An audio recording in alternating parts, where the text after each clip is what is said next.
කොළඹ ප්‍රධාන පෙළේ පාසලක් වන නාලන්දා විද්‍යාලයේ ප්‍රධාන ශිෂ්‍ය නායකයා විසින් එම පාසලේම ගුරුවරියන් තිදෙනෙක් සහ තවත් කාන්තාවක් සමග නොමනා සම්බන්ධතාවයක් පවත්වා තිබෙනවා.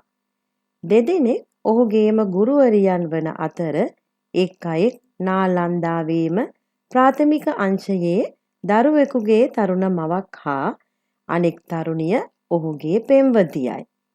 මෙහිදී මුදල් සම්බන්ධතාවයක් නොමැති අතර එම සිසුවාද එතරම් ධනවතෙකු නොවේ. ඔහුගේ දෙමව්පියන් සාමාන්‍ය රජයේ සේවකයෝ වෙනවා. ඔහුගේ මවද පාසල් ගුරුවරියකි. මෙහිදී ඔහු විසින් අදාළ ගුරුවරියන්ගේ ස්වාමි පුරුෂයන්ට හොරෙන් ගුරුවරියන් සමග නිරුවත් වීඩියෝ ඇමතුම් ගෙන තිබෙනවා.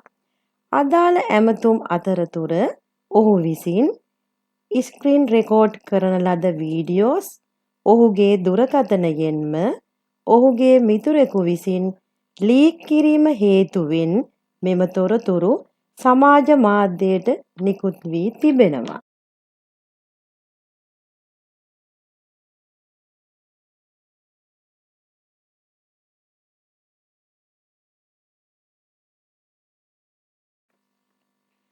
සෙහාන් ලෙල්වල වන මොහු නාලන්දා මාතාවගේ නාමය භාවිතා කරමින් මෙම අතිශය කලකිරෙන සුළු දේවල් සිදු කර ඇති අතර තවමත් ඔහු එම පාසලේ ප්‍රධාන ශිෂ්‍ය නායක ධූරය දරමින් සිටිනවා.